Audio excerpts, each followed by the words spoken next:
നമസ്കാരം. വിലാൻഡറുടെ ആ രംഗപ്രവേശം ശരിക്കും ലിയോ കുടുംബത്തിന് ഒരു വല്ലാത്ത ആശ്വാസമായിരിക്കുകയാണ്. മാർക്ക് ഫെല്ലറെ തോൽപ്പിക്കുക എന്നുള്ളത് വിലാൻഡറുടെ ഒരു ലക്ഷ്യമാണെന്ന് വിലാൻഡർ ഉറപ്പിച്ച് പറഞ്ഞതും ഗാർഷ്യ ഒന്നുകൂടി ഉറപ്പിക്കാൻ വേണ്ടി വിലാൻഡറോട് ചോദിച്ചു, മിസ്റ്റർ വിലാൻഡർ, സത്യമായിട്ടും നിങ്ങൾ മാർക്കിനെതിരെ പൊരുതാൻ പോവുകയാണ്? ഹേയ് ഗാർഷ്യ, ഇതെന്തൊരു ചോദ്യമാണ്? എന്റെ മുന്നിൽ ആ മാർക്ക് ഒന്നുമല്ല. അവൻ ഒരു ഇന്നസെന്റ് മാസ്റ്റർ അല്ലേ. അവന് എന്റെ മുന്നിൽ എത്ര ദൂരം പിടിച്ചേക്കാൻ പറ്റും? സൗത്ത് സിറ്റിയിൽ ശരിക്കും ശക്തനാണ് വിലാൻഡർ. വിലാൻഡർക്ക് ഒരേ ഒരു പരാജയമേ ഉണ്ടായിട്ടുള്ളൂ, അത് ഗോൾഡിയുടെ മുന്നിലാണ്. ഗോൾഡിക്കൊപ്പം വിലാൻഡർ കൂടി ഇതാ ഗാർഷ്യ കുടുംബത്തിന്റെ ഭാഗമാകുകയാണ്. ആ ചിന്ത പോലും ലിയോ ഗാർഷ്യയും ലിയോ ഷൈനെയും വല്ലാതങ്ങ് സന്തോഷിപ്പിക്കുകയാണ്. ലിയോ ഗാർഷ്യ വിലാൻഡറോട് ചോദിച്ചു, വിലാൻഡർ, നിങ്ങൾക്ക് മാർക്കിനോട് ഒരു എതിർപ്പുണ്ടെന്ന് എനിക്ക് മനസ്സിലായി.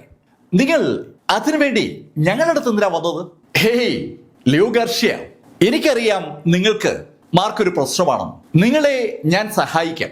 ഞാൻ മാർക്കിനെ ഇല്ലാതാക്കിക്കൊണ്ട് നിങ്ങളെ സഹായിച്ചാൽ നിങ്ങൾ എനിക്ക് നൽകേണ്ടത് നിങ്ങളുടെ ബിസിനസിന്റെ ലാഭത്തിൽ നിന്ന് 10%. നേരത്തെ ലാൻസ് എഡ്ബർഗ് വിലാൻഡർക്ക് കൊടുത്തിരുന്ന അതേ വിഹിതം ലിയോ കുടുംബം കൊടുക്കുകയാണെങ്കിൽ ലിയോ കുടുംബത്തിനൊപ്പം നിൽക്കാമെന്നാണ് വിലാൻഡർ സൂചിപ്പിക്കുന്നത്. അത് കേട്ടതും ഗാർഷ്യ ആ നിമിഷം തന്നെ വിലാൻഡറോട് പറഞ്ഞു, വിലാൻഡർ, ഞാനത് സമ്മതിച്ചിരിക്കുന്നു. 10% ലാഭവിഹിതം വിലാൻഡർക്ക് കൊടുക്കുന്നതിന്റെ ഫലമായിട്ട് മാർക്ക് ഫെല്ലർ അവസാനിക്കുമെങ്കിൽ അതിനേക്കാൾ നല്ല കാര്യമൊന്നുമില്ല. അങ്ങനെ ഒരു തോന്നലാണ് ലിയോ ഗാർഷ്യക്ക് ഉണ്ടായത്.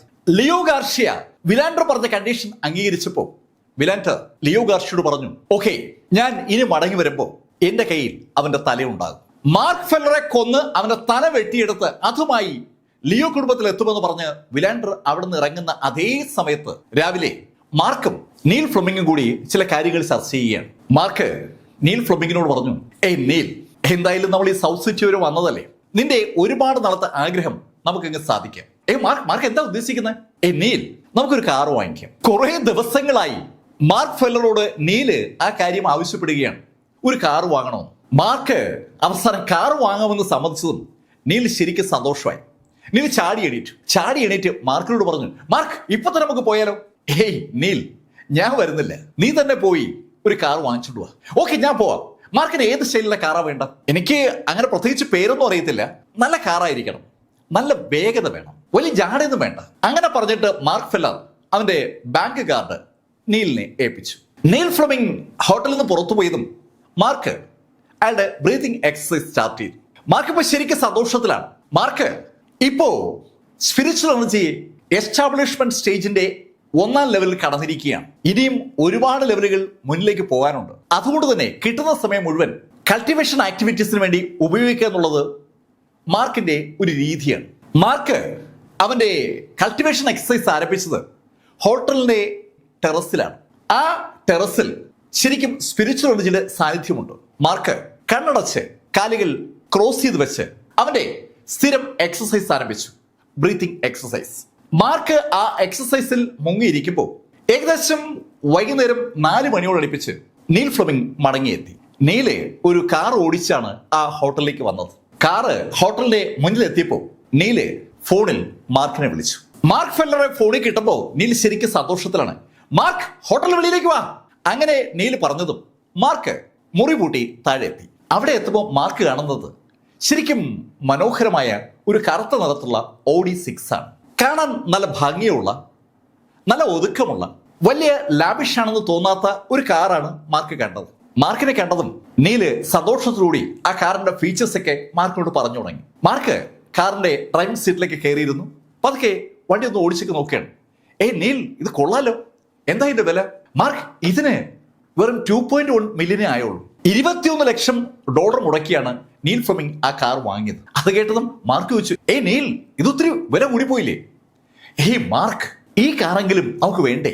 നീല് ആ കാറിന്റെ പ്രത്യേകതകൾ കൂടി മാർക്കിനോട് പറഞ്ഞു തുടങ്ങിയപ്പോ മാർക്ക് പിന്നെ അതിന്റെ വിലയെക്കുറിച്ച് കൂടുതലൊന്നും ചോദിച്ചില്ല. എന്തായാലും ആ നിമിഷം തന്നെ നീൽ ഫ്ലെമിംഗ് മാർക്കിനെയും കൊണ്ട് സൗത്ത് സിറ്റിയിലെ ബീച്ചിലേക്കും മാർക്കറ്റിലേക്കൊക്കെ ആ കാറിലൊന്ന് കറങ്ങാൻ തുടങ്ങി. ഏകദേശം രാത്രി 9 മണിയോടുകൂടിയാണ് അവർ ഭക്ഷണം കഴിഞ്ഞിട്ട് ഹോട്ടലിലേക്ക് മടങ്ങിയെത്തുന്നത്. ഹോട്ടലിൽ അവർ മടങ്ങിയെത്തി അന്നത്തെ യാത്രയെക്കുറിച്ചും കാറിനെ കുറിച്ചൊക്കെ സംസാരിച്ചുകൊണ്ടിരിക്കുമ്പോൾ മാർക്കിന്റെ ഫോണിലേക്ക് ഒരു കോൾ വന്നു. ഒരു അപരിചിത നമ്പറാണ്. മാർക്ക് കോൾ അറ്റൻഡ് ചെയ്തു. ഹലോ, മാർക്ക് ഫെല്ലർ അല്ലേ? അതെ, മാർക്ക് ഫെല്ലറാണ്. മറുഭാഗത്തുനിന്ന് ഒരു യുവതിയുടെ ശബ്ദമാണ് കേൾക്കുന്നത്. മാർക്ക്, ഞാൻ ചെൽസി. ചെൽസിയോ? അതാരാ? മാർക്ക്, ആ വാട്ടർ കേവിൽ യാഷിമയ്ക്കൊപ്പം ഞാനും ഉണ്ടായിരുന്നു.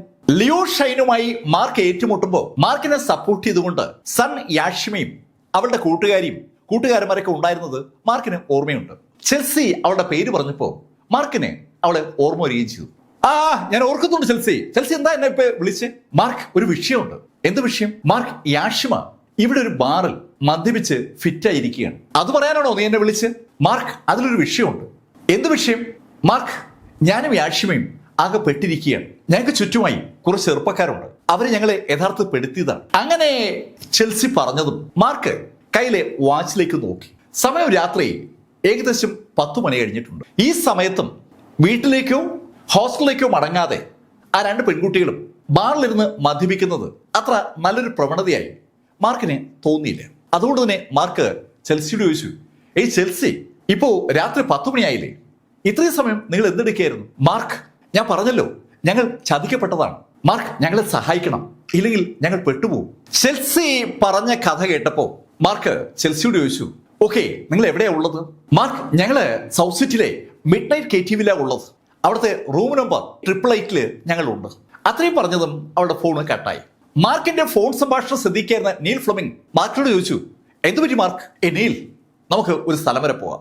അങ്ങനെ പറഞ്ഞുകൊണ്ട് നീലുമായി മാർക്ക് ഹോട്ടലിൽ നിന്ന് പുറത്തിറങ്ങി. ഏകദേശം ഒരു 10-15 മിനിറ്റ് കഴിഞ്ഞപ്പോൾ അവർ ആ മിഡ് നൈറ്റ് KTV ബാറിലെത്തി.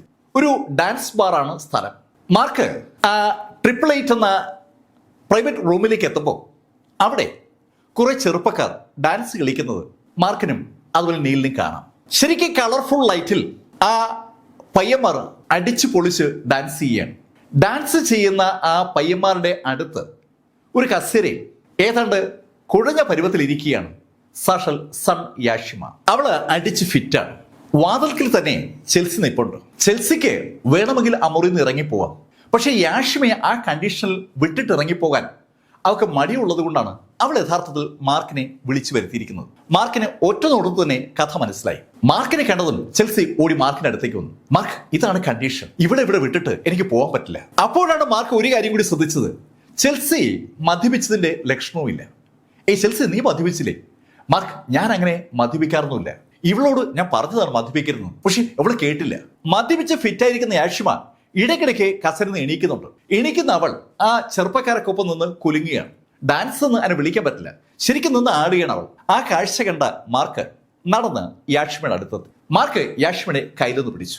യാഷിമ, എന്താ ഇത്? പോവാം. യാഷിമയുടെ കയ്യിൽ മാർക്ക് പിടിച്ചിട്ട് അങ്ങനെ പറഞ്ഞപ്പോ യാഷിമ ഒന്ന് മാർക്കിനെ സൂക്ഷിച്ചു നോക്കി. മാർക്ക് ഫെല്ലർ, നീ എന്തിനാ എന്റെ കൈ പിടിച്ചത്? നീ എന്റെ കസിനെ ഡിവോഴ്സ് ചെയ്തതല്ലേ? നീ ഞാനും തമ്മിൽ എന്താ ബന്ധം? അടിച്ച് ഫിറ്റായി നിൽക്കുകയാണെങ്കിലും അവക്ക് മാർക്ക് ഫെല്ലർ ആരാണെന്നും അവളുടെ ബന്ധം എന്താണെന്നും ഒക്കെ വ്യക്തമായി ഓർമ്മയുണ്ട്. ഒരു ചെറുപ്പക്കാരൻ യാഷിമയുടെ കൈ കയറി പിടിക്കുന്നത് ആ ഡാൻസ് കളിക്കുന്ന ചെറുപ്പക്കാരൊക്കെ കാണുന്നുണ്ട്. ശരിക്കും ആ ഗ്രൂപ്പ് ഒരു 10 ചെറുപ്പക്കാരുടെ ഗ്രൂപ്പാണ്. അതിൽ മഞ്ഞ തലമുടിയുള്ള ആ ചെറുപ്പക്കാരൻ മാർക്കിനെ ഒന്ന് സൂക്ഷിച്ചു നോക്കി. അവന്റെ അടുത്ത് നീല കണ്ണുകളും നീല തലമുടിയുള്ള മറ്റു ചെറുപ്പക്കാരുണ്ട്. യഥാർത്ഥത്തിൽ അവർ രണ്ടുപേരും കൂടി ശരിക്കും പ്ലാൻ ചെയ്താണ് യാഷിമയെ അവിടെ എത്തിച്ചിരിക്കുന്നത്. താഴത്തെ dance bar public dance ബാറാണ്.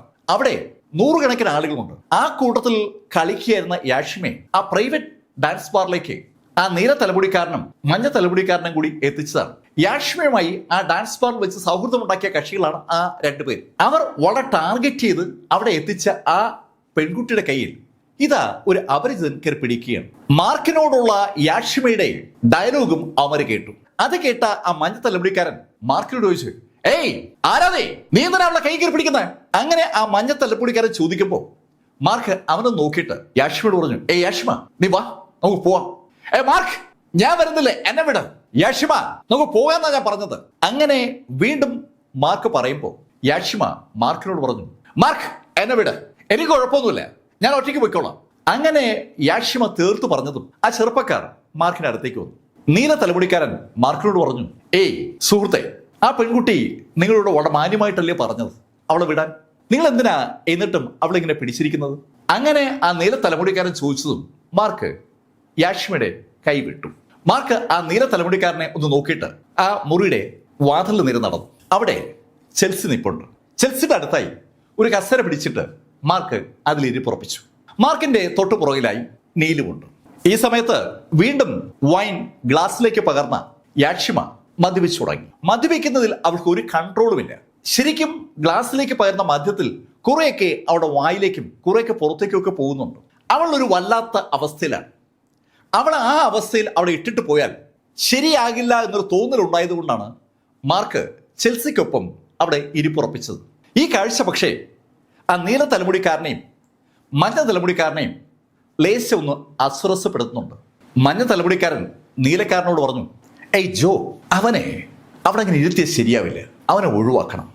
Tom, നമ്മൾ അതെങ്ങനെ ചെയ്യും?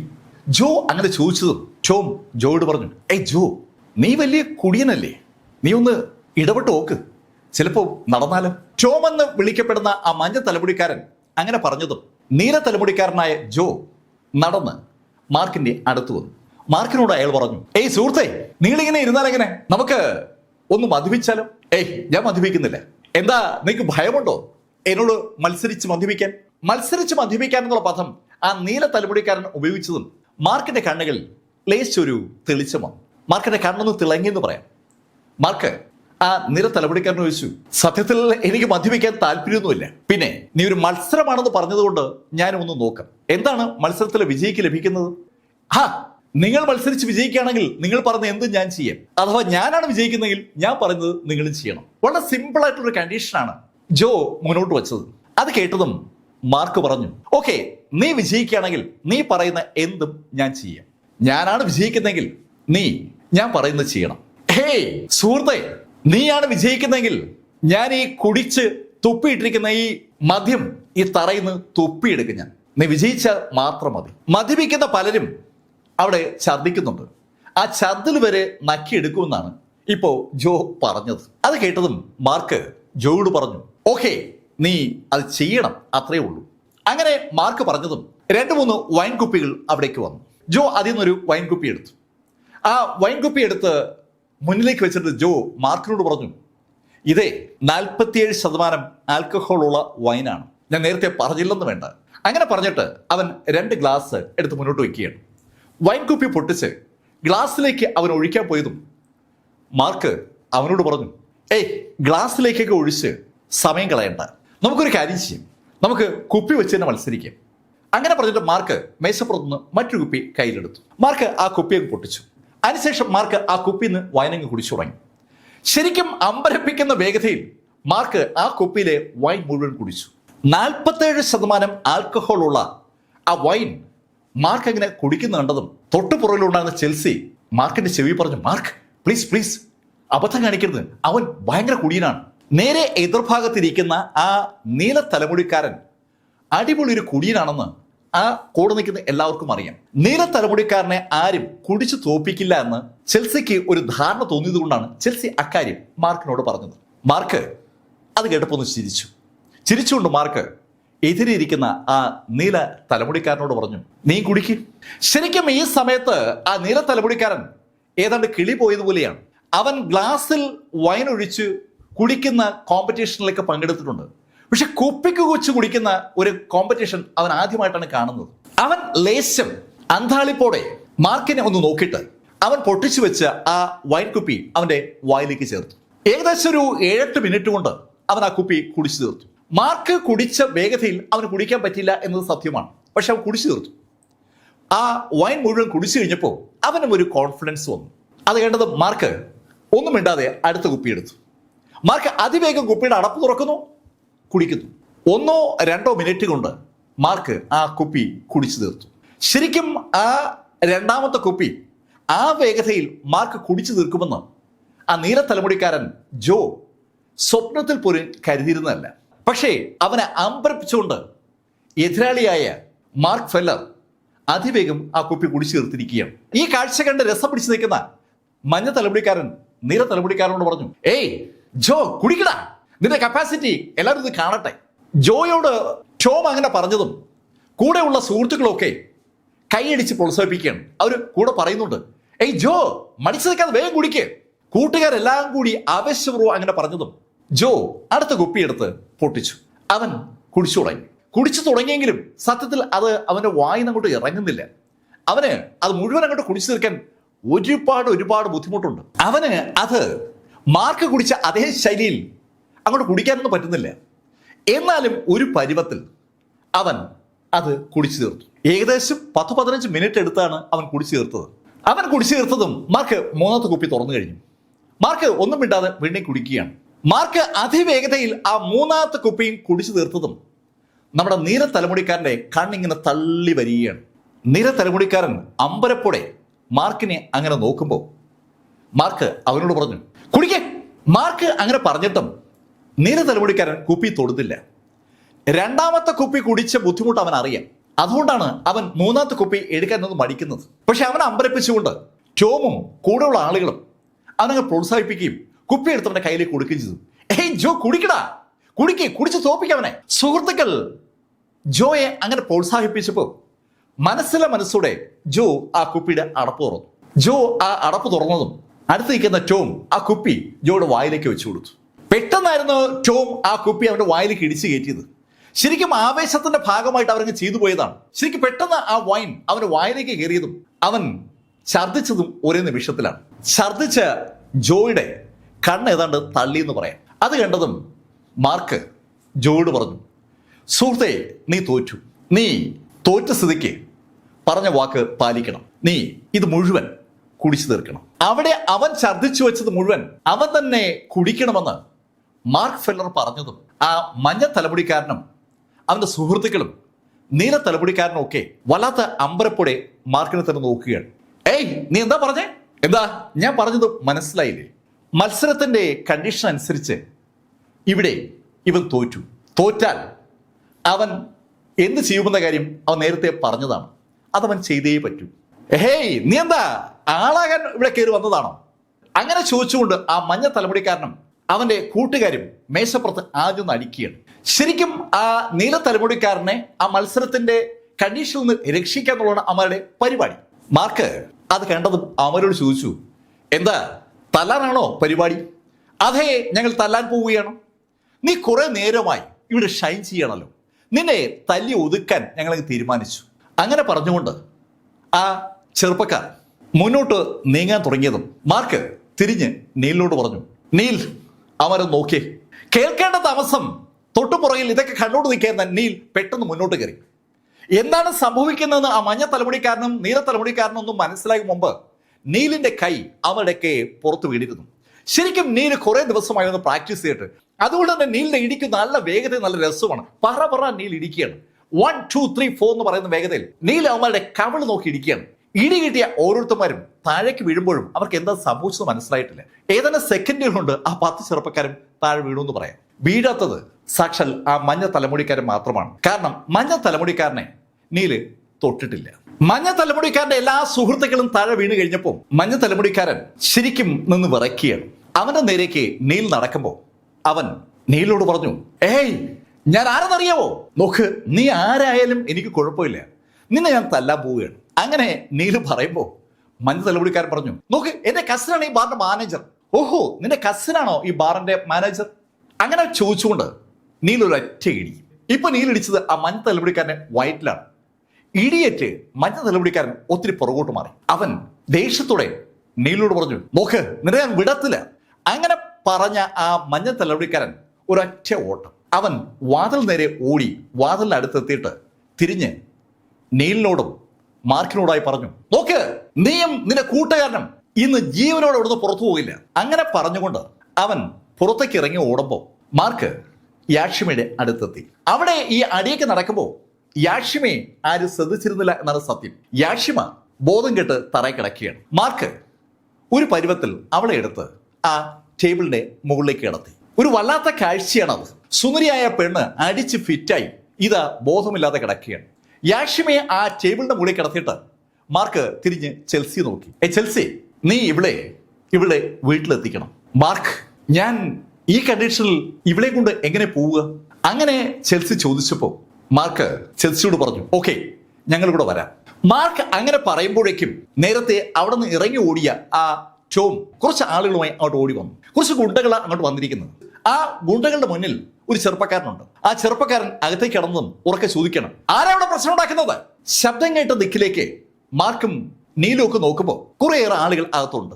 ആ ബാറിലെ ബൗൺസേഴ്സ് എന്ന് വിളിക്കാൻ കഴിയുന്ന, അല്ലെങ്കിൽ ബോഡി ഗാർഡുകൾ എന്ന് വിളിക്കാൻ കഴിയുന്ന ആളുകളാണ് നിരന്ന് നിൽക്കുന്നത്.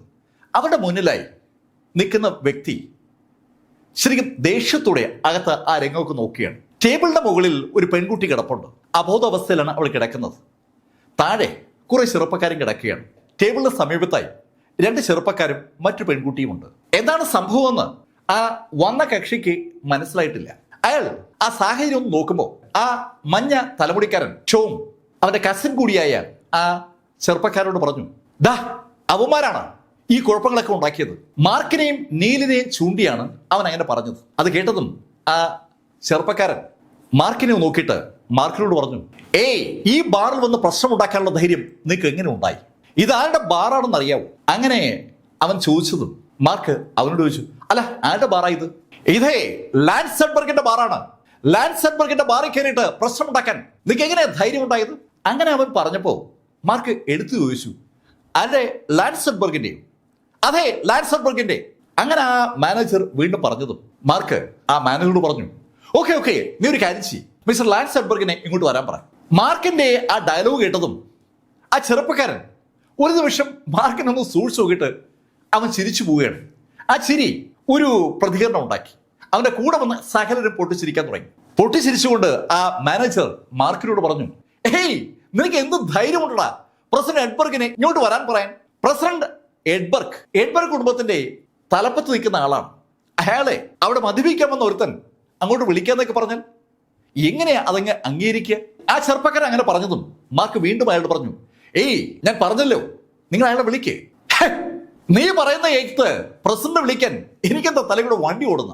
അങ്ങനെ ആ ചെറുപ്പക്കാരൻ പറഞ്ഞതും മാർക്ക് ഫോൺ എടുത്ത് ആ ഫോണിൽ നിന്ന് ഒരു നമ്പറിലേക്ക് വിളിച്ചു. ഫോൺ കണക്ട് ചെയ്തും മാർക്ക് സംസാരിച്ചു തുടങ്ങി. മിസ്റ്റർ എഡ്ബർഗ് എന്ന് മാർക്ക് സംബോധന ചെയ്യുമ്പോൾ മറുഭാഗത്തുനിന്ന് എഡ്ബർഗ് സംസാരിക്കുകയാണ്. മാർക്ക്, ഈ രാത്രിയിൽ എന്താ എന്നെ വിളിച്ചേ? മിസ്റ്റർ എഡ്ബർഗ്, ഞാൻ നിങ്ങളുടെ മിഡ് നൈറ്റ് KTVയിൽ ഒരു ആവശ്യത്തിന് വന്നതാണ്. പക്ഷെ ഇവിടുത്തെ മാനേജർ എന്നെ പിടിച്ചു നിർത്തിയിരിക്കുകയാണ്. മാർക്ക് ആ വാചകം പറഞ്ഞതും മറുഭാഗത്ത് എഡ്ബർഗ് ചോദിച്ചു, മിസ്റ്റർ മാർക്ക്, നിങ്ങള് ഇപ്പൊ KTV മിഡ് നൈറ്റിലുണ്ടോ? അവിടെ എവിടെയാ ഉള്ളത്? മിസ്റ്റർ എഡ്ബർഗ്, ഇത് റൂം നമ്പർ 888 ആണ്. ഓക്കെ മാർക്ക്, ഞാൻ ഇവിടെ തന്നെ ഉണ്ട്, ഞാൻ എത്തി. അങ്ങനെ പറഞ്ഞ് എഡ്ബർഗ് ഫോൺ കട്ട് ചെയ്തു. മാർക്കിനോട് ഫോണിൽ ആരാണ് സംസാരിക്കുന്നതെന്ന് ആ ഹാളിലുള്ള ആർക്കും അറിയത്തില്ല. മാർക്ക് പക്ഷേ എഡ്ബർഗ് എന്ന വേർഡ് ഉപയോഗിക്കുന്നത് അവർ കേട്ടതാണ്. ഫോൺ കട്ടായതും മാർക്ക് ആ മാനേജറോട് പറഞ്ഞു, മിസ്റ്റർ എഡ്ബർഗ് ഇപ്പോൾ ഇവിടെ വരും. മാർക്ക് വീണ്ടും എഡ്ബർഗിന്റെ പേര് പറഞ്ഞതും ആ മാനേജറും കൂടെയുള്ള ഗുണ്ടകളും ഒരേ ചിരി. നിനക്കെന്താ വട്ടയോ? വെള്ളമൊടിച്ച് കിളി പോയെന്നൊക്കെ ഞാൻ കേട്ടിട്ടുണ്ട്, വട്ടായെന്ന് ഞാൻ ആദ്യമായിട്ടാണ് കാണുന്നത്. ആ ചെറുപ്പക്കാരൻ അങ്ങനെ പറഞ്ഞിട്ട് തിരിഞ്ഞ് ആ മഞ്ഞ തലമുടിക്കാരനോട് പറഞ്ഞു, ഏറ്റവും ഈ കൂട്ടത്തിൽ ആരാ നിന്നെ ഉപദ്രവിച്ചത്? ആ ഉപദ്രവിച്ച വ്യക്തിയുടെ കൈയും കാലും തല്ലി ഒടിക്കുക എന്നുള്ളതാണ് ആ ചെറുപ്പക്കാരന്റെ ലക്ഷ്യം. ആ ചെറുപ്പക്കാരന്റെ ചോദ്യം കേട്ടതും ടോം അവന്റെ കസിൻ കൂടിയായ ആ മാനേജറോട് പറഞ്ഞു, കസിൻ, ദേ അവനാണ്. നീൽ ഫ്ലെമിങ്ങിനെ ചൂണ്ടിയാണ് ടോം അങ്ങനെ പറഞ്ഞത്. നീൽ ഫ്ലെമിങ്ങിനെ ചൂണ്ടി ടോം അങ്ങനെ പറഞ്ഞതും ആ മാനേജർ അയാളുടെ കൂടെയുള്ള സെക്യൂരിറ്റി ഗാർഡുകളോട് പറഞ്ഞു, അവന്റെ കൈയും കാലും അടിച്ച് ഓടിച്ചേരെ. മാനേജർ അങ്ങനെ പറയണ കേട്ടപ്പോ നീലിന് ശരിക്കും അങ്ങോട്ട് സന്തോഷം വരികയാണ്. നീലിന് വീണ്ടും ഫൈറ്റ് ചെയ്യാനുള്ള ഒരു ഓപ്പർച്യൂണിറ്റി ഇതാ വരികയാണ്. നീല് ആ സെക്യൂരിറ്റി ഗാർഡുകളെ ഒന്ന് സൂക്ഷിച്ചു നോക്കി. കൊള്ളാം, ഇടിക്കാൻ പറ്റിയ ബോഡിയാണ്. നീലിന്റെ ഇടിയേറ്റ് അവിടെ വീണ് കിടക്കുന്ന ചെറുപ്പക്കാരൊന്നും ഒരു ഗുണവും ഇല്ലാത്തവന്മാരാണ്. പക്ഷെ ഈ സെക്യൂരിറ്റിക്കാരന്മാർ അങ്ങനെയല്ല, നല്ല ഭീതിയുണ്ട് അവന്മാർക്ക്. ഇടിക്കാൻ പറ്റിയ സ്ഥലമുണ്ട്. അത് കണ്ടപ്പോൾ നീലിന് ശരിക്കും സന്തോഷമായി. നീല് അവളോട് പറഞ്ഞു, ബാ ബാ. ശരിക്കും നീല് ഫൈറ്റ് ചെയ്യാൻ റെഡിയായി കൈ ഒന്ന് ഉയർത്തുമ്പോഴേക്കും ആ റൂമിന്റെ വാതിൽ തുറന്ന് ചില ആളുകൾ അകത്തേക്ക് വന്നു. അവരുടെ ഏറ്റവും മുന്നിൽ ഓടി വരുന്നത് സാക്ഷാൽ എഡ്ബർഗാണ്. എഡ്ബർഗ് നന്നായി കിതയ്ക്കുന്നുണ്ട്. അയാൾ അവിടേക്കുള്ള പടിക്കെട്ട് ഓടിക്കേറിയതിന്റെ സകല ലക്ഷണമുണ്ട്. പെട്ടെന്ന് എഡ്ബർഗിനെ ആ മുറിക്കകത്ത് കണ്ടതും ആ മാനേജർ ഞെട്ടിയെന്ന് തന്നെ പറയാം. മാനേജർ അമ്പരപ്പോടെ എഡ്ബർഗിനോട് ചോദിച്ചു, പ്രസന്റ് അങ്ങനെന്താ ഇവിടെ? അവന്റെ ചോദ്യത്തിന് ഒരു മറുപടിയും പറയാതെ എഡ്ബർഗ് അതിവേഗം നടന്ന് മാർക്ക് ഫെല്ലറുടെ മുന്നിലെത്തി. Mister mark, sorry. അയാൾ വല്ലാതെ വിറച്ചുകൊണ്ടാണ് മാർക്കിനോട് സംസാരിക്കുന്നത്. ശരിക്കും ഈ നിമിഷത്തിൽ ആ മാനേജറോടൊപ്പമുള്ള ആ സെക്യൂരിറ്റി ഗാർഡുകളും ഏതാണ്ട് സ്റ്റണ്ടായി നിൽക്കുകയാണ്. നേരത്തെ അവർ കേട്ടതും കണ്ടതും ഒക്കെ യാഥാർത്ഥ്യമാണ്. പ്രസിഡന്റിനെ വിളിക്കാനായി ആ ചെറുപ്പക്കാരൻ പറഞ്ഞപ്പോൾ മാനേജർ തികച്ചും കളിയാക്കുകയാണ് ചെയ്തത്. പക്ഷെ ഇതാ പ്രസിഡന്റ് വല്ലാതെ ഭയന്ന് ആ ചെറുപ്പക്കാരനോട് സംസാരിക്കുകയാണ്. എഡ്ബർഗിനോടായി മാർക്ക് പറഞ്ഞു, മിസ്റ്റർ എഡ്ബർഗ്, ഇങ്ങനെയാണോ ഒരു സ്ഥാപനം റൺ ചെയ്യുന്നത്? എഡ്ബർഗിന്റെ സ്ഥാപനത്തിലെ ലാഭത്തിന്റെ 20% എഡ്ബർഗ് മാർക്ക് ഫെല്ലർക്ക് ഓഫർ ചെയ്തിരിക്കുകയാണ്. അതുകൊണ്ട് തന്നെ ഒരു സ്ഥാപനത്തിന്റെ നടത്തിപ്പിൽ ഏതെങ്കിലും ശൈലിയിൽ മോശമായ ഇടപെടൽ ഉണ്ടായാൽ മാർക്ക് ചോദ്യം ചെയ്യാനുള്ള സാധ്യതയുണ്ട്. മാർക്ക് എഡ്ബർഗിനോട് പറഞ്ഞു, കസ്റ്റമേഴ്സിനോട് മോശമായി ഇടപെടുന്ന ആളുകൾ നമ്മുടെ സ്ഥാപനത്തിന് ദോഷം ചെയ്യും. അത് കേട്ടതും എഡ്ബർഗ് മാർക്കിനോട് പറഞ്ഞു, മിസ്റ്റർ മാർക്ക്, അതിനെക്കുറിച്ച് ആലോചിച്ച് ടെൻഷൻ അടിക്കണ്ട, ഇവന്റെ കാര്യം ഞാൻ ഇന്ന് തന്നെ തീർത്തേക്കാം. അങ്ങനെ പറഞ്ഞിട്ട് എഡ്ബർഗ് തിരിഞ്ഞ് സെക്യൂരിറ്റിക്കാരോട് പറഞ്ഞു, അവനെ തൂക്കിയെടുത്ത് പുറത്തു കളയാൻ. അതുവരെ ആ KTV മിഡ്നൈറ്റിന്റെ മാനേജറായിരുന്ന വ്യക്തിയെ തൂക്കിയെടുത്ത് പുറത്തു കളയാൻ അതിന്റെ ഉടമ കൂടിയായ ലാൻസ് എഡ്ബർഗ് പറഞ്ഞതും സെക്യൂരിറ്റിക്കാർ ആ നിമിഷം തന്നെ ആ മാനേജറെ അവിടുന്ന് പൊക്കിയെടുത്തു. ശരിക്കും കാര്യങ്ങൾ ആകെ മാറി മറിയുകയാണ്. ഈ കാഴ്ച കണ്ടുകൊണ്ട് നിൽക്കുന്ന ആ മഞ്ഞ തലമുടിക്കാരൻ ഇപ്പോ ഏതാണ്ട് വിറച്ചുകൊണ്ട് തറയിൽ മുട്ടുകുത്തിയിട്ടുണ്ട്. അവൻ മുട്ടുകുത്തിക്കുകയാണെങ്കിലും വല്ലാതെ വിറയ്ക്കുന്നുണ്ട്. അവനെ നോക്കുപോലും ചെയ്യാതെ മാർക്ക് എഡ്ബർഗിനോട് പറഞ്ഞു, എഡ്ബർഗ്, രാത്രി ഇനി കൂടുതൽ സംസാരിക്കാനുള്ള സമയമില്ല, ഞാൻ പോവുകയാണ്. ഹേയ് മാർക്ക്, നമുക്കൊന്ന് കൂടിയിട്ട് പോവാം. എഡ്ബർഗ്, അത് മറ്റൊരു ദിവസമാകാം. അങ്ങനെ പറഞ്ഞിട്ട് മാർക്ക് യാഷിമെ എടുത്ത് തോളിലിട്ട് അവിടുന്ന് പുറത്തേക്ക് ഇറങ്ങി. ബാറിന് പുറത്തെത്തിയ മാർക്കും നീലും ചെൽസിയും കൂടി യാഷിമയെ കാറിന്റെ ബാക്ക് സീറ്റിൽ കിടത്തി. അതിനുശേഷം ചെൽസി ബാക്ക് സീറ്റിലേക്ക് കയറി. ചെൽസിയുടെ നിർദ്ദേശപ്രകാരം നീല് കാർ ഓടിച്ചു തുടങ്ങി. ഏകദേശം ഒരു അരമണിക്കൂർ കഴിഞ്ഞപ്പോൾ ആ വാഹനം ഒരു വലിയ വീടിന് മുന്നിലെത്തി. ശരിക്കും ഒരു അടിപൊളി ബിൽഡിങ്ങിന്റെ മുന്നിലാണ് ആ വാഹനം എത്തിയത്. യാഷിമയുടെ കുടുംബം ആ സൗത്ത് സിറ്റിയിലെ അറിയപ്പെടുന്ന ഒരു ബിസിനസ് കുടുംബമാണെന്ന് ആ വീട് വിളിച്ചു പറയുന്നുണ്ട്. കാറിൽ നിന്നിറങ്ങിയ മാർക്ക് യാഷിമയെ എടുത്ത് തോളിലിട്ട് വീടിന്റെ മുന്നിലെത്തി. ബെല്ലടിച്ചത് ചെൽസിയാണ്. അല്പസമയം കഴിഞ്ഞതും ആ വീടിന്റെ വാതിൽ തുറന്നു. വാതിൽ തുറന്നത് ഏകദേശം ഒരു 50-55 വയസ്സ് പ്രായമുള്ള ഒരു മനുഷ്യനാണ്. അയാള് അമ്പരപ്പോടെയാണ് ആ കാഴ്ച കാണുന്നത്. അയാളുടെ മകൾ ഒരു ചെറുപ്പക്കാരന്റെ ഷോൾഡറിൽ കിടക്കുകയാണ്. എന്തായത്? അങ്ങനെ ആൾ ചോദിക്കുമ്പോഴേക്കും അകത്തേക്ക് കയറി കഴിയുന്ന മാർക്ക് യാഷിമയെ അവിടെയുള്ള സോഫയിലേക്ക് കിടത്തി. അപ്പോഴാണ് യഥാർത്ഥത്തിൽ അയാൾ മാർക്കിനെ കാണുന്നത് തന്നെ. മാർക്കിനെ കണ്ടതും അയാൾ മാർക്കിനോട് തട്ടിക്കറി, എടാ, നീ എന്റെ മോള് പുറത്തു വിട്ടല്ലേ? മാർക്ക് ബെല്ലയുടെ മുൻ ഭാര്യ സൺ യാനിമയുടെ അമ്മയുടെ സഹോദരനാണ് ആ കക്ഷി. അയാളുടെ ചോദ്യം കേട്ടതും മാർക്ക് അയാളോട് പറഞ്ഞു, നിങ്ങളുടെ മകൾ കുടിച്ച് അബോധാവസ്ഥയിൽ ബാറി കിടക്കുന്നുണ്ടപ്പോ ഞാൻ ഇവിടെ എത്തിച്ചതാണ്. എടാ, നീ ഇത് കാണിക്കാൻ പാടില്ലായിരുന്നു. അവൾ കൊച്ചുകൂട്ടിയല്ലേ, അവളെ കൊണ്ട് ഇങ്ങനെ മദ്യപിപ്പിക്കാവോ? മാർക്ക് യാഷിമയെ കൊണ്ട് മദ്യപിപ്പിച്ച് ആ പരുവത്തിനാക്കിയതാണെന്ന് മാർട്ടിൻ പറഞ്ഞപ്പോ ചെൽസി മാർട്ടിനോട് പറഞ്ഞു, അങ്കിൾ, അങ്ങനെയല്ല, മദ്യപിച്ച് ഫിറ്റായത് യാഷിമയാണ്. ഞാനാണ് മാർക്കിനെ വിളിച്ചു വരുത്തി മാർക്കിന്റെ കാറിൽ യാഷിമയെ ഇവിടെ കൊണ്ടുവന്നത്. അത് കേട്ടത് മാർട്ടിൻ പറഞ്ഞു, എനിക്ക് മനസ്സിലായി, നീയും കൂടി ഇതിന്റെ പ്ലാനാണ്. നിങ്ങളെല്ലാം കൂടെ ചേർന്ന് എന്റെ മകളെ ഈ പരുവാക്കിയതാണ്. അയാളോട് സംസാരിച്ചിട്ട് ഒരു കാര്യമില്ലെന്ന് അറിയാവുന്ന മാർക്ക് ഒന്നും മിണ്ടാതെ വീടിന് പുറത്തേക്ക് ഇറങ്ങി. മാർക്ക് വാതിലിന് നേരെ നടക്കുന്ന കണ്ടപ്പോൾ തന്നെ മാർട്ടിൻ ദേഷ്യപ്പെട്ട് മാർക്കിനോട് പറഞ്ഞു, എടാ, നീ ഒരു കള്ളനാണ്, നീ ചതിയനാണ്, നീ എന്റെ മകളെ ചതിക്കാൻ ശ്രമിക്കുകയാണ്. അയാൾ അങ്ങനെ പറഞ്ഞു നിർത്തുന്നതിന് മുന്നേ ഒരു കൈ അയാളുടെ കവിളിൽ പതിഞ്ഞു. നീൽ ഫ്ലെമിങ്ങിന്റെ കൈയാണ് അയാളുടെ കവിളിൽ പതിഞ്ഞത്. നീല് കൈ നിവർത്തി ശരിക്കും ശക്തമായിട്ട് അങ്ങ് അടിക്കുകയായിരുന്നു. അടിയേറ്റ് അയാൾ ഒന്ന് കറങ്ങി. നീൽ ആ നിമിഷത്തിൽ അയാളെ ഒന്ന് പിടിച്ചു നിർത്തിയിട്ട് അയാളുടെ മുഖത്തേക്ക് വിരൽ ചൂണ്ടിയിട്ട് അയാളോട് പറഞ്ഞു, ഇനി നീ വാ തുറന്നാൽ നിന്റെ നാക്ക് ഞാൻ വലിച്ചു പൊഴും. ശരിക്കും നീൽ ഫ്ലെമിങ് അത് പറയുമ്പോൾ അവനത് ചെയ്യുമെന്ന് അത് കേട്ട് മാർട്ടിൻ സണിന് ആ നിമിഷം തന്നെ തോന്നുകയും ചെയ്തു. അതിൻ്റെതായ ഒരു ഭയം അവന്റെ ബോഡിയിൽ പ്രതിഫലിച്ചു. ശരിക്കും അവനൊന്ന് വിറയ്ക്കുന്നുണ്ട്.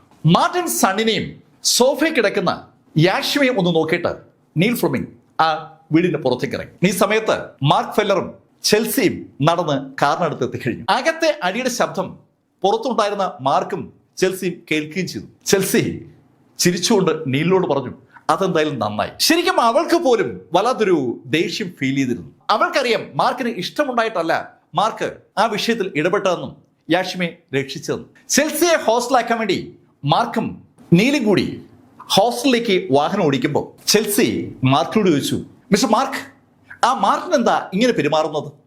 ചെൽസി അവരുടെ കുടുംബത്തിലെ ആളുകളൊക്കെ ഏതാണ്ട് ഇതേ ശൈലിയിലാണ് പെരുമാറുക. അല്പമെങ്കിലും നല്ല സ്വഭാവമുള്ളത് യാഷിമയ്ക്ക് മാത്രമാണ്. യാഷിമയെ സൺ കുടുംബത്തിൽ വെച്ച് പലതവണ മാർക്ക് കണ്ടിട്ടുണ്ട്. അന്നൊക്കെ മാർക്ക് യാഷിമയെ നോട്ട് ചെയ്തിട്ടുള്ളതുമാണ്. അതുകൊണ്ട് തന്നെ മാർക്കിന് യാഷിമയുടെ സ്വഭാവത്തിൽ വലിയ കുഴപ്പമൊന്നും ഫീൽ ചെയ്തിട്ടില്ല. പക്ഷേ അവളുടെ അച്ഛനും മാർക്കിന്റെ അമ്മായി അമ്മയുടെ അതേ സ്വഭാവക്കാരനാണ്. മാർക്കിന്റെ അമ്മായി അമ്മ റീത്ത സൺ മാർക്കിനെ കാണുമ്പോഴൊക്കെ ചീത്ത വിളിക്കുന്ന ആളാണ്. ആ റീത്തയുടെ സഹോദരൻ മാർട്ടിൻ റീത്തയുടെ അതേ സ്വഭാവം തന്നെയാണ് കാണിക്കുന്നതെന്ന് മാർക്ക് ചെൽസിയോട് പറഞ്ഞപ്പോൾ ചെൽസി അറിയാതെ പുഞ്ചിരിച്ചു പോവുകയാണ്. അവളെ ഹോസ്റ്റലാക്കിയിട്ട് മാർക്കും നീലും കൂടി ഹോട്ടലിൽ മടങ്ങിയെത്തി. 3 ഫുൾ കുപ്പി വൈൻ കഴിച്ചിട്ടാണ് മാർക്ക് യഥാർത്ഥത്തിൽ ഹോട്ടലിൽ മടങ്ങിയെത്തിയിരിക്കുന്നത്. അതുകൊണ്ട് തന്നെ മാർക്ക് സുഖമായി ഉറങ്ങിയെന്ന് പറയാം. നേരം പുലർന്ന് ഏകദേശം ഒരു 7 മണിയായപ്പോൾ മാർക്ക് ആ ഹോട്ടലിന്റെ ടെറസിലേക്ക് ഇറങ്ങി. മാർക്കിനൊപ്പം നീൽ ഫ്ലെമിംഗും ഉണ്ട്. മാർക്ക് ശരിക്കും ഉണർന്നിട്ട് കുറെ നേരമായി. മാർക്കിന്റെ അച്ഛൻ മാർക്കിനെ ഹാൻഡ് ഓവർ ചെയ്തിരിക്കുന്ന ആ ലൈബ്രറിയിലൂടെ ഇങ്ങനെ പരതുകയാണ്. അതിന്റെ കാരണം വരാനിരിക്കുന്ന പാരമ്പര്യ ഡോക്ടേഴ്സിന്റെ കോൺഫറൻസ് ആണ്. ആ കോൺഫറൻസിൽ പങ്കെടുക്കുക എന്നുള്ളതാണ് മാർക്ക് ഫെല്ലറുടെ ലക്ഷ്യം. ആ കോൺഫറൻസിൽ ശരിക്കും മത്സരങ്ങളൊക്കെ ഉണ്ട്. അവിടെ നടക്കുന്ന മത്സരത്തിൽ വിജയിക്കാൻ പറ്റിയാൽ മാർക്കിന് ഒരുപാട് ആനുകൂല്യങ്ങൾ ആ കോൺഫറൻസ് വഴി ലഭിക്കും. അതുകൊണ്ടാണ് മാർക്ക് ഫെല്ലർ ആ കോൺഫറൻസിൽ അവതരിപ്പിക്കാനുള്ള കാര്യത്തെക്കുറിച്ച് ഇങ്ങനെ ആലോചിച്ച് കിടന്നത്. ശരിക്കും മാർക്കിന്റെ മനസ്സിൽ ഒരു ആശയം പ്രതിഫലിച്ചപ്പോൾ മാർക്ക് എണീറ്റ് റെഡിയായി ടെറസിലേക്ക് വന്നതാണ്.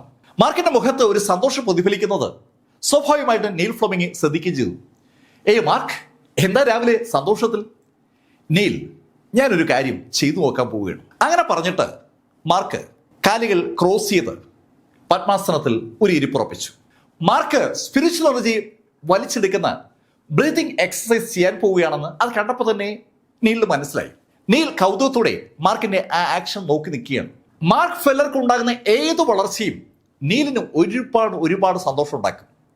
അവൻ മാർക്കിനെ വല്ലാതെ ഇഷ്ടപ്പെട്ടു തുടങ്ങിയിരിക്കുന്നതാണ് സത്യം.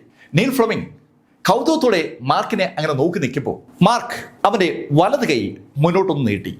ശരിക്കും പത്മാസനത്തിലിരിക്കുന്ന മാർക്ക് അവന്റെ വലത് കൈ മുന്നോട്ട് നീട്ടിയപ്പോൾ നീലിന് ഒരു കൗതുകം. മാർക്ക് എന്തിനാ ഈ വലത് കൈ മുന്നോട്ട് നീട്ടുന്നത്? അങ്ങനെ ഒരു ചോദ്യം നീലിന്റെ മനസ്സിലേക്ക് വന്നപ്പോൾ ആ വലത് കൈയിൽ ഒരു ഇളക്കം. ശരിക്കും മാർക്കിന്റെ ആ വലത് കൈയിൽ ഒരു പ്രകാശം ഇങ്ങനെ അലയടിക്കുന്നത് നീല് കാണുന്നുണ്ട്. ശരിക്കും ആ പ്രകാശം മാർക്കിന്റെ ആ ബോഡിക്ക് ചുറ്റുമുണ്ട്.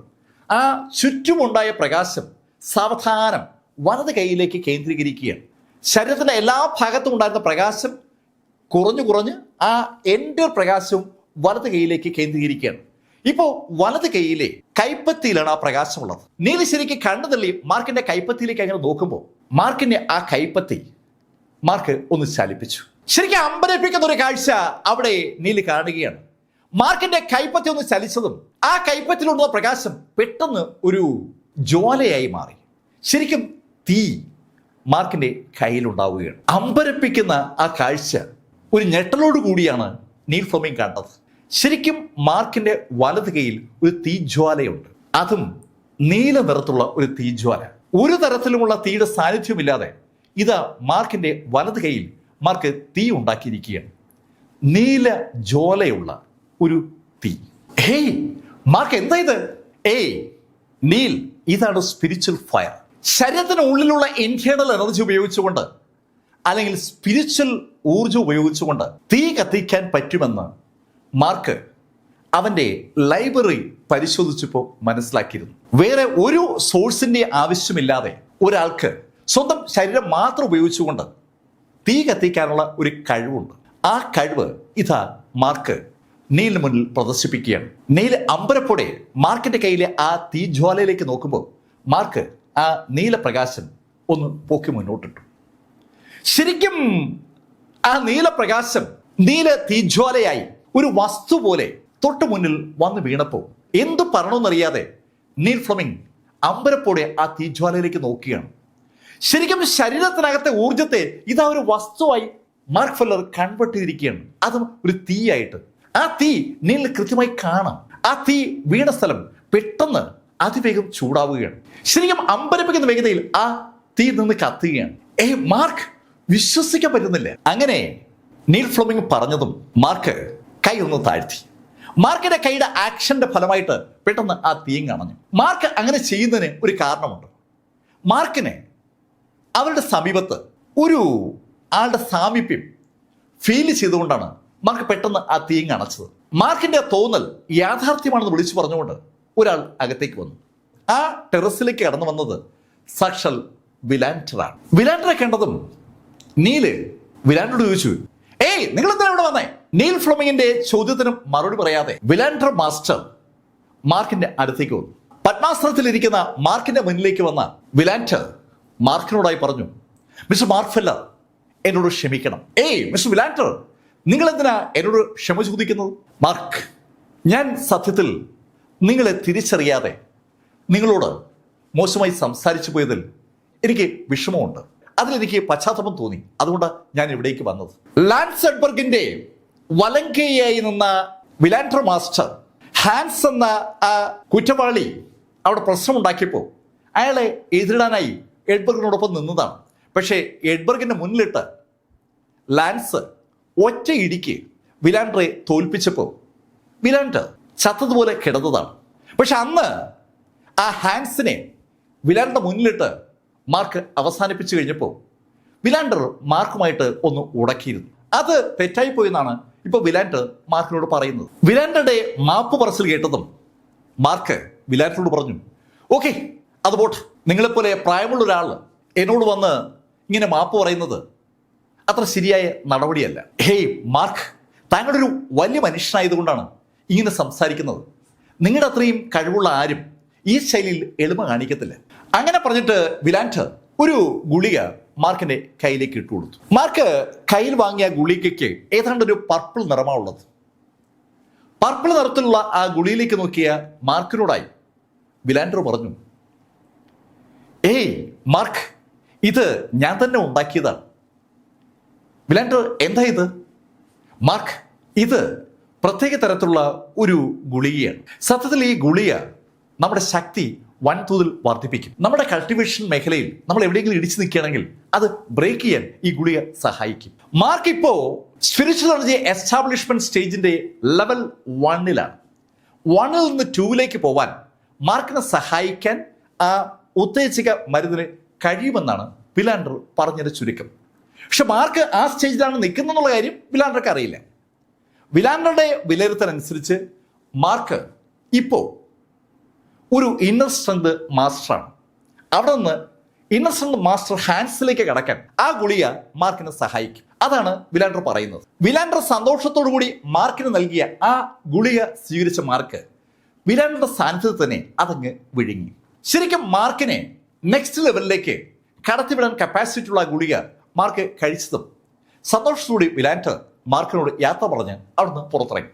വിലാൻഡർ പോയി കഴിഞ്ഞതും നീൽ ഫ്ലെമിംഗ് മാർക്കിനോട് ചോദിച്ചു, ഏയ് മാർക്ക്, ശരിക്കും ആ ഗുളിക നല്ലത് തന്നെയാണോ? എനിക്ക് അയാൾ അങ്ങോട്ട് വിശ്വസിക്കാൻ തോന്നുന്നില്ല. ഏയ് നീൽ, നിന്റെ സംശയം ശരിയാണ്. അയാൾ എനിക്ക് നൽകിയത് തികച്ചും ഒരു വിഷമാണ്. മാർക്ക്, എന്നിട്ടാണോ അത് കഴിച്ചത്? അങ്ങനെ നീൽ ചോദിക്കുമ്പോഴേക്കും മാർക്ക് ഒന്ന് ചുമച്ചു. മാർക്ക് രക്തം ഛർദ്ദിച്ച ആ നിമിഷത്തിൽ ഉറക്കെ ഒരു പൊട്ടിച്ചിരി കേട്ടു. പൊട്ടിച്ചിരി കേട്ട ഭാഗത്തേക്ക് നീൽ നോക്കുമ്പോൾ നീൽ കാണുന്നത് സാക്ഷാൽ വിലാൻഡർ അവിടെ നിൽക്കുന്നതാണ്. അയാൾ ആ ടെറസിൽ നിന്ന് താഴോട്ടിറങ്ങിയിട്ട് വീണ്ടും മുകളിലേക്ക് വന്നിരിക്കുകയാണ്. ചിരിച്ചുകൊണ്ട് വിലാൻഡർ മാർക്കിന്റെ അടുത്തേക്ക് വന്നു. മാർക്ക്, നിന്റെ കാര്യം തീർന്നടാ. വിലാൻഡർ, നിങ്ങളെന്നെ ചതിക്കുകയായിരുന്നല്ലേ? മാർക്ക് അങ്ങനെ ചോദിച്ചപ്പോൾ വിലാൻഡർ ഒന്നുകൂടി ചിരിച്ചു. നിന്നെ തോൽപ്പിക്കാൻ ഞാൻ ഏതടവും പയറ്റും. അങ്ങനെ പറഞ്ഞുകൊണ്ട് വിലാൻഡർ ഒന്നുകൂടി ചിരിച്ചു. ശരിക്കും ഒരു കൊലച്ചിരി അവൻ ചിരിക്കുകയാണ്. കൊലച്ചിരി ചിരിക്കുന്ന വിലാൻഡറെ ഒന്ന് നോക്കിയിട്ട് മാർക്ക് എണീറ്റു. മാർക്ക് രക്തം ഛർദ്ദിച്ചതിന്റെ അവശിഷ്ടങ്ങൾ മാർക്കിനെ വായുടെ ചുറ്റും കാണാം. മാർക്കിനെ ഒന്ന് സൂക്ഷിച്ചു നോക്കിയിട്ട് വിലാൻഡർ മാർക്കിനോടായി പറഞ്ഞു, നീ ഏതാനും മിനിറ്റുകൾ കൂടി ഇനി ജീവിച്ചിരിക്കത്തുള്ളൂ. ഞാൻ എന്തിനാ മടങ്ങി വന്നതെന്നറിയാവോ? ഞാൻ നിന്റെ ഈ തല ഒരാൾക്ക് കൊടുക്കാന്ന് പറഞ്ഞിട്ടുണ്ട്. വിലാൻഡർ, നിങ്ങൾ എന്തായി പറയുന്നത്? അതേ മിസ്റ്റർ മാർക്ക് ഫെല്ലർ, നിന്റെ ഈ തല ഞാൻ ലിയോ കുടുംബത്തിന് കൊടുക്കാന്ന് പറഞ്ഞിരിക്കുകയാണ്. നിന്റെ ഈ തല കൊടുക്കുമ്പോൾ അവർ എന്നെ അവരുടെ ഭാഗമാക്കി മാറ്റും. അങ്ങനെ വിലാൻഡർ പറഞ്ഞതും മാർക്ക് കൈ നിവർത്തി ഒരൊറ്റ ഇടി. ശരിക്കും വിലാൻഡർ മാർക്ക് അങ്ങനെ ഇടിക്കുമെന്ന് പ്രതീക്ഷിച്ചതല്ല. ശരിക്കും അപ്രതീക്ഷിതമായിരുന്നു മാർക്കിന്റെ ആ ഇടി വിലാൻഡർക്ക് കിട്ടുകയും ചെയ്തു. വിലാൻഡർ ഏതാനും സ്റ്റെപ്പ് പുറകോട്ട് മാറി. മാർക്ക്, ചാവാൻ പോകുന്നതിന് മുമ്പുള്ള നിന്റെ ഈ വീര്യമുണ്ടല്ലോ, എനിക്ക് അതിങ്ങ് ഇഷ്ടമായി. അങ്ങനെ പറഞ്ഞിട്ട് അയാൾ കൈയൊന്ന് കുടഞ്ഞു. തനിക്ക് കിട്ടിയ ഇടി തന്നെ ഒട്ടും ബാധിച്ചിട്ടില്ല എന്ന് മാർക്കിനെ കാണിക്കാൻ വേണ്ടി അയാൾ കൈ ഒന്ന് കുടഞ്ഞിട്ട് തറയിൽ ഒന്ന് ആഞ്ഞു ചവിട്ടിട്ട് മുന്നോട്ട് ഒന്ന് കുതിക്കുകയാണ്. ശരിക്കും ഒരു ഇന്നസെന്റ് മാസ്റ്റർ ഹാൻസിന്റെ കപ്പാസിറ്റി മാർക്ക് ഫെല്ലറെ ബോധ്യപ്പെടുത്താൻ അയാൾ ആത്മാർത്ഥമായി ആഗ്രഹിക്കുകയാണ്. അയാളുടെ ആ കുതിപ്പ് അതിന്റെ തെളിവാണ്. നീൽ ഫ്ലെമിങ്ങിന് എന്തെങ്കിലും ചെയ്യാൻ കഴിയുമ്പോൾ വിലാൻഡർ മാർക്കിന്റെ തൊട്ടടുത്ത് എത്തിക്കഴിഞ്ഞു. ശരിക്കും അതിവേഗതയിൽ മാർക്കിന്റെ അടുത്തേക്ക് പാഞ്ഞു വന്ന വിലാൻഡർ കൈ നിവർത്തി ഒരൊറ്റ ഇടി. അതേ വേഗതയിൽ മാർക്ക് ഫെല്ലർ ഇടത് കൈ കൊണ്ട് അത് ഡിഫെൻഡ് ചെയ്തു. ശരിക്കും വിലാൻഡറുടെ കൈ മുന്നോട്ട് വരുമ്പോൾ ആ കൈക്കൊപ്പം ഒരു കാറ്റ് കൂടി മുന്നോട്ട് വന്നിരുന്നു. അതേപോലെ മാർക്കിന്റെ ഇടത് കൈ മുന്നോട്ട് വന്നതും അതിനൊപ്പം ഒരു കാറ്റുണ്ട്. ആ രണ്ട് കൈകളും സൃഷ്ടിച്ച കാറ്റ് സ്വാഭാവികമായി ആ ടെറസിലെ പല സംഭവങ്ങളെയും തകിടം മറിക്കുകയാണ്. ശക്തമായ ഫോഴ്സ് ആ രണ്ട് കൈകൾക്കൊപ്പം ഉണ്ട്. ആ രണ്ട് കൈകൾ നമ്മൾ കൂട്ടിമുട്ടിയതും വിലാൻഡർ അലറിപ്പോവുകയാണ്. അലറിപ്പോയ വിലാൻഡർ അമ്പരപ്പോട് അയാൾ കയ്യിലേക്ക് തന്നെ നോക്കുകയാണ്. അയാളുടെ കൈ ഏതാണ്ട് ചിതറിയിരിക്കുകയാണ്. അയാളുടെ വിരലുകളും റിസ്റ്റും ഏതാണ്ട് ഒടിഞ്ഞു നുറുങ്ങിയെന്ന് പറയാം. എന്നാൽ മാർക്കാണെങ്കിൽ ശരിക്കും കൂളായി നിൽക്കുകയാണ്. മാർക്ക്, നിനക്കൊന്നും പറ്റിയില്ലേ? വിഷം കഴിച്ചിരിക്കുന്ന മാർക്കിന് ഇത്രയും ശക്തി ഉണ്ടാകാനുള്ള ഒരു സാധ്യതയുമില്ല എന്ന് വിലാൻഡർക്ക് നന്നായിട്ട് അറിയാം.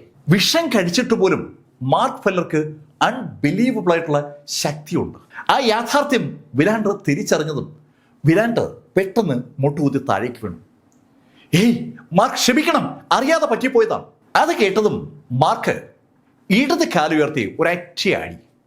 ആ അടി സാധാരണ ഫുട്ബോളിൽ നമ്മൾ ഇടത് കാലുകൊണ്ട് അടിക്കൂല, അതേ ശൈലുള്ള അടിയാണ്. ആ അടിയേറ്റ് താഴെ മുട്ടുകുത്തി വിലാൻഡർ തറയിന്ന് പന്ത് പൊങ്ങും പോലെ പൊങ്ങി. അയാൾ ആ ടെറസിലെ വാട്ടർ ടാങ്കിൽ ഇടിച്ച് നേരെ താഴേക്ക് വീണു. ശരിക്കും ഒരു കോൺക്രീറ്റ് വാട്ടർ ടാങ്ക് അവിടെ ഉണ്ട്. ആ വാട്ടർ ടാങ്കിന്റെ പുറത്തിടിച്ചാണ് അയാൾ താഴേക്ക് വീണത്. താഴേക്ക് വീണ വിലാൻഡർ എണീക്കാൻ ശ്രമിക്കുമ്പോഴേക്കും മാർക്ക് തൊട്ടു മുന്നിലെത്തിയിരുന്നു. മുന്നിലെത്തിയ മാർക്ക് മുട്ടുകാലി കൊണ്ട് അയാളുടെ വാരിയലിന്റെ താഴെ ഒരു ഒറ്റ ഇടി. ആ ഇടി വിലാൻഡറുടെ നെഞ്ചിൽ പതിഞ്ഞ നിമിഷത്തിൽ എല്ലുകൾ നുറുങ്ങുന്ന ശബ്ദം കൃത്യമായി കേൾക്കാം. നീൽ ഉടൻ പറഞ്ഞു, 18 എല്ലുകൾ പൊട്ടിയെന്നാണ് നീൽ പറഞ്ഞതിന്റെ അർത്ഥം. അത്ര വ്യക്തമായിട്ട് എല്ലുകൾ പൊടിയുന്ന ശബ്ദം കേൾക്കാം. ഈ നിമിഷത്തിൽ വിലാൻഡറുടെ മുഖത്ത് കണ്ണുകൾ ഇങ്ങനെ തള്ളി നിൽക്കുകയാണ്. മാർക്ക് ആ കണ്ണ് തള്ളി നിൽക്കുന്ന വിലാൻഡർ അടുത്തേക്കൊന്ന് കുനിഞ്ഞിട്ട് ഇടത് കാലുകൊണ്ട് ഒരൊറ്റ അടി. ശരിക്കും ആ അടി വിലാൻഡറുടെ കഴുത്ത് തന്നെയാണ്. കഴുത്തിൽ ആ കാലങ്ങനെ പതിഞ്ഞതും ആ കഴുത്ത് ആ വാട്ടർ ടാങ്കിന്റെ ചുവരിൽ ഒരിക്കൽ കൂടി കയറി ഇടിച്ചു. അതിന് ഒരു ഫലമുണ്ടായി. വിലാൻഡറുടെ കഴുത്ത് ഏതാണ്ട് ഇങ്ങനെ ഒടിഞ്ഞു തൂങ്ങിയ കഴുത്തുമായി വിലാൻഡർ ആ വാട്ടർ ടാങ്കിന്റെ താഴെ അങ്ങനെ താഴ്ന്നു വീഴുമ്പോൾ മാർക്ക് കാലുയർത്തി ഒരൊറ്റ ചവിട്ട്. വിലാൻഡറുടെ നെഞ്ചിന് താഴെ വയറ് ചേർന്ന് മാർക്ക് ആഞ്ഞ് ചവിട്ടുമ്പോൾ ഒരു ബലൂൺ പൊട്ടുന്ന പോലെ ശബ്ദം കേൾക്കാം. അയാളുടെ ആന്തരിക അവയവങ്ങൾ സകലതും തകർന്ന് തരിപ്പണമായെന്നർത്ഥം. ശരിക്കും മൃഗീയമായി വിലാൻഡറെ മാർക്ക് കൊലപ്പെടുത്തുകയായിരുന്നു. മാർക്ക് ഫെല്ലർക്ക് ഇപ്പോ ഒരു കൊല നടത്താൻ ഒരു വിഷമവുമില്ല. നേരത്തെ ആരെങ്കിലും ഉപദ്രവിക്കാൻ മാർക്ക് വല്ലാതെ ഭയപ്പെട്ടിരുന്നു. ആ ഭയമൊക്കെ ഇപ്പൊ മാറിയിരിക്കുകയാണ്. കൊലപാതകമോ അടിയോ ഇടിയോ ഒക്കെ കണ്ടാൽ ഓടി ഒളിക്കുമായിരുന്ന മാർക്ക് ആ കാലുയർത്തി താഴേക്ക് ആഞ്ഞ് ചവിട്ടുമ്പോൾ മാർക്കിന്റെ മുഖത്ത് ഒരു വല്ലാത്ത ഭാവമാണ്. ഒരു ശത്രുവിനോടും ഇനി ദയ പാടില്ല. ആ ചിന്തയാണ് മാർക്കിന്റെ മുഖത്ത് നമുക്ക് വായിച്ചെടുക്കാൻ പറ്റുക. ഈ സംഭവം നടക്കുന്ന അതേ നിമിഷത്തിൽ ലിയോ കുടുംബത്തിലെ ഡൈനിങ് ടേബിളിൽ 3 ആളുകൾ ഇരുന്ന് സംസാരിക്കുകയാണ്. ലിയോ ഗാർഷ്യയും ലിയോ ഷൈനൊപ്പം സംസാരിച്ചുകൊണ്ടിരിക്കുന്നത് സാക്ഷാൽ മാർട്ടിൻ സണ്ണാണ്. മാർട്ടിൻ സണ്ണിന്റെ സൺ കുടുംബം ലിയോ കുടുംബവുമായി ഒരു ബിസിനസ് ചർച്ച നടത്തിക്കൊണ്ടിരിക്കുകയാണ്. മാർട്ടിൻ വല്ലാതെ സന്തോഷത്തിലാണ്. അവൻ സന്തോഷത്തോടെ ലിയോ കുടുംബത്തിലെ ലിയോ ഗാർഷ്യയോട് പറഞ്ഞു, മിസ്റ്റർ ലിയോ ഗാർഷ്യ, ശരിക്കും എനിക്ക് വിശ്വസിക്കാൻ പറ്റുന്നില്ല. ലിയോ കുടുംബത്തിന്റെ ബിസിനസ്സിൽ എനിക്ക് പങ്കാളിത്തം ലഭിക്കുമെന്ന് ഞാൻ സ്വപ്നത്തിൽ പോലും കരുതിയിരുന്നില്ല. Thank you. അനവധി തവണ താങ്ക്സ് പറയുകയാണ് മാർട്ടിൻ സൺ അങ്ങനെ പറഞ്ഞിട്ട് അടുത്തിരുന്ന വൈൻ കയ്യിലെടുത്തു. ശരിക്കും സന്തോഷത്തോടെ അവൻ ആ വൈൻ കുടിച്ചു.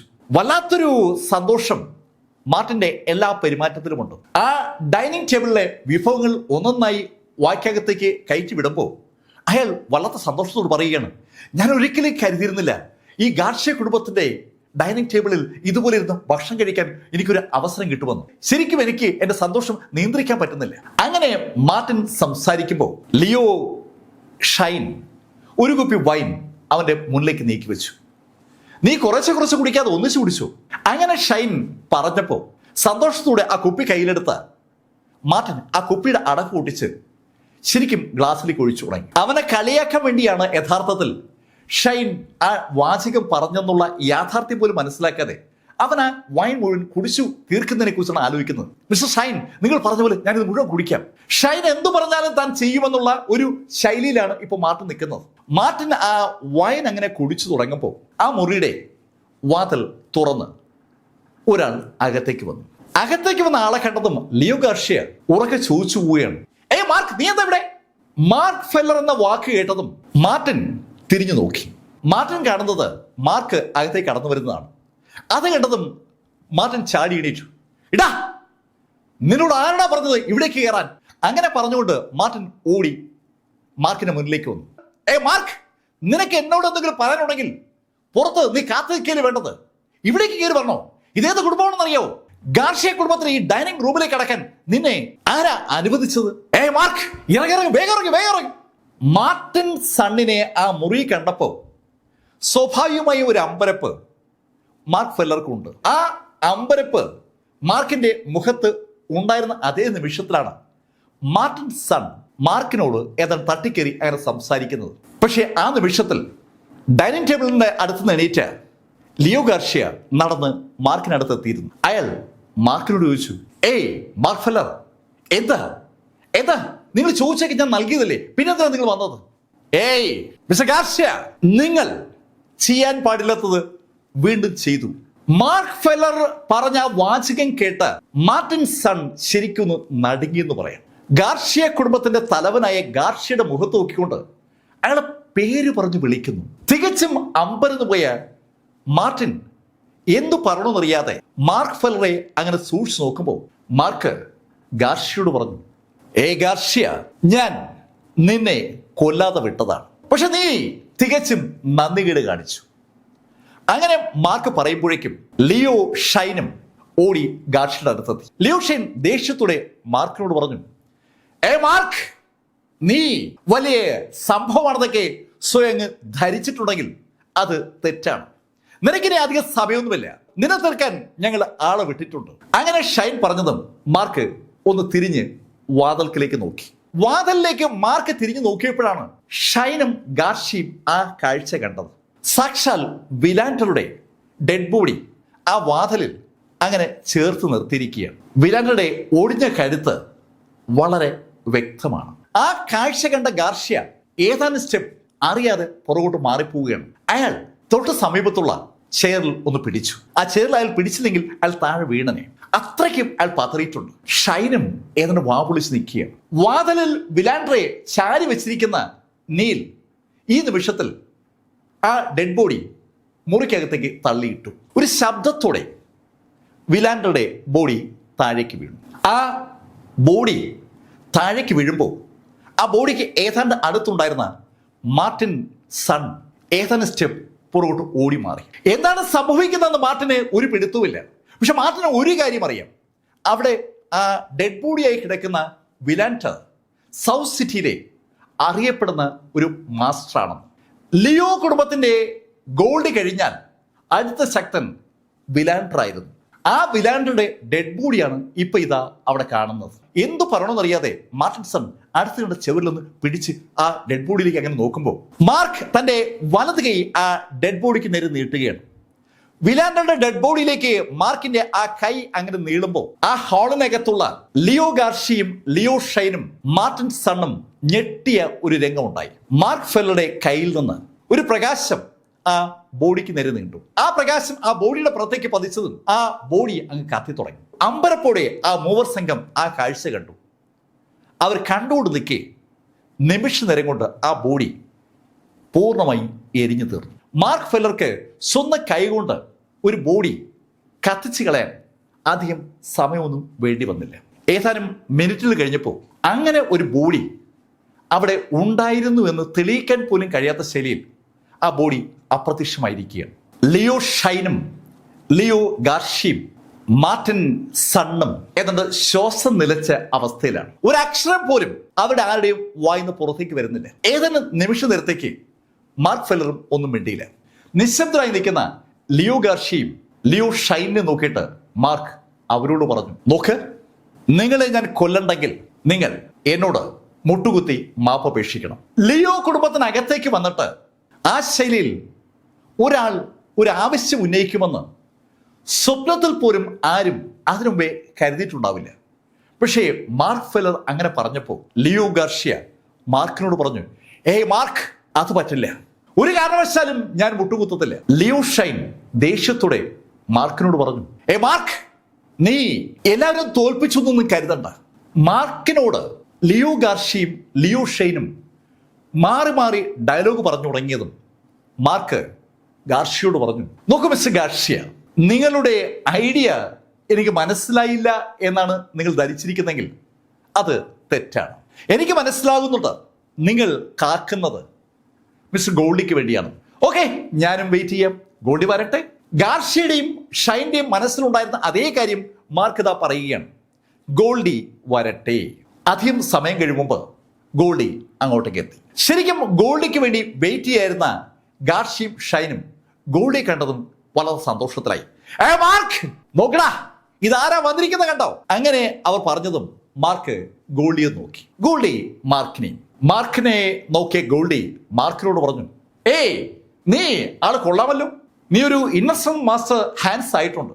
ഇന്നസെന്റ് മാസ്റ്റർ ഹാൻഡ്സിലെ ഫസ്റ്റ് ലെവലിലേക്ക് മാർക്ക് എത്തിയിരിക്കുന്നുവെന്ന് മാർക്കിന്റെ ശരീരത്തിലെ ഊർജത്തിന്റെ സാന്നിധ്യം അളന്ന ഗോൾഡിക്ക് മനസ്സിലായിട്ടുണ്ട്. ആ ധാരണയുടെ അടിസ്ഥാനത്തിലാണ് ഗോൾഡി ആ വാചകം പറഞ്ഞത്. അത് കേട്ടതും മാർക്ക് ഗോൾഡിയോട് പറഞ്ഞു, നോക്കൂ, ഞാൻ നിങ്ങളെ വെയിറ്റ് ചെയ്യായിരുന്നു. നിങ്ങളിപ്പോ ഇന്നസെന്റ് പാസ്റ്റ് മാസ്റ്റർ ആണല്ലേ? ഒരു പാസ്റ്റ് മാസ്റ്ററെ എതിരിടാൻ ഞാൻ കാത്തിരിക്കുകയായിരുന്നു. പാസ്റ്റ് മാസ്റ്ററെ എതിരിടാൻ സാധാരണഗതിയിൽ ഇന്നസെന്റ് മാസ്റ്റർ ഹാൻഡ്സുകാർ ശ്രമിക്കാറേയില്ല. അവരെക്കാൾ വളരെ മുകളിലാണല്ലോ ഈ പാസ്റ്റ് മാസ്റ്റർ. പക്ഷെ ഒരു പാസ്റ്റ് മാസ്റ്ററെ കിട്ടിയപ്പോൾ അയാളുമായിട്ടൊന്ന് ഫൈറ്റ് ചെയ്ത് നോക്കാൻ മാർക്ക് താല്പര്യം കാണിക്കുന്നുണ്ടതും ഗോൾഡി ഒന്ന് ചിരിച്ചു. ചെറുപ്പക്കാരാ, നീ കാണിക്കുന്നത് അവിവേകമാണ്, പക്ഷേ നിന്റെ ആഗ്രഹം ഞാൻ നടപ്പിലാക്കി തരാം. ഗോൾഡിയും മാർക്കും ശരിക്കും മുഖത്തോട് മുഖം നിൽക്കുകയാണ്. രണ്ടുപേരും അവരവരുടെ ഇന്റേണൽ എനർജി പതുക്കെ റിലീസ് ചെയ്തു തുടങ്ങി. ആ റിലീസ് ആ മുറിയിൽ വലിയ കുഴപ്പം തന്നെ സൃഷ്ടിക്കുകയാണ്. ശരിക്കും ഒരു സഫോക്കേറ്റിംഗ് ഫീൽ, ശ്വാസം മുട്ടുന്ന ഫീല്.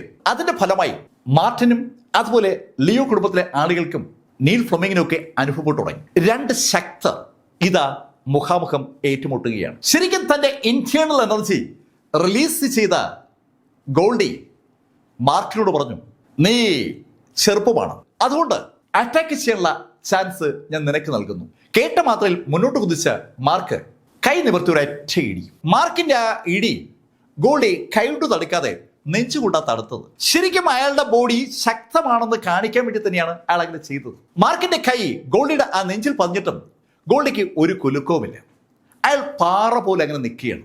മാർക്ക് 2 സ്റ്റെപ്പ് പുറകോട്ട് മാറി. ഗോൾഡി ഒന്ന് ചിരിച്ചു. എന്താ മിസ്റ്റർ മാർക്ക് ഫെല്ലർ, നിർത്തിക്കളഞ്ഞ്? അങ്ങനെ ഗോൾഡി ചോദിച്ചതും മാർക്ക് ഗോൾഡിയോട് പറഞ്ഞു, ഇനി നിന്റെ ചാൻസ്. അത് കേട്ടപ്പോൾ ഗോൾഡി ഒന്ന് ചിരിച്ചു. മാർക്ക്, നിനക്ക് ഞാൻ എന്നെ ഇടിക്കാനുള്ള ചാൻസ് വെറുതെ നൽകിയതല്ല. ഞാൻ കൈവച്ച് കഴിഞ്ഞാൽ പിന്നെ നിനക്ക് ആ ചാൻസ് കിട്ടില്ല എന്ന് എനിക്കറിയാം. അങ്ങനെ പറഞ്ഞുകൊണ്ട് ഗോൾഡി മുന്നോട്ട് കുതിച്ചു. ഗോൾഡി മുന്നോട്ട് കുതിക്കുമ്പോൾ അയാളുടെ ആ വേഗതയ്ക്കനുസരിച്ച് ഒരു കാറ്റ് അവിടെ ഉണ്ടാവുകയാണ്. ആ കാറ്റ് ഗോൾഡിക്കൊപ്പം മുന്നോട്ട് കുതിക്കുമ്പോൾ മാർക്കും മുന്നോട്ട് കുതിച്ചു.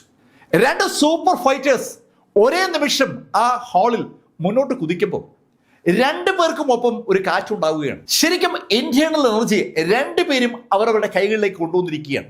മാർക്ക് അവന്റെ സ്പിരിച്വൽ എനർജി കയ്യിലേക്ക് കൊണ്ടുവന്നപ്പോൾ ഇന്റേണൽ എനർജി ഗോൾഡി കൊണ്ടുവന്നിരിക്കുകയാണ്.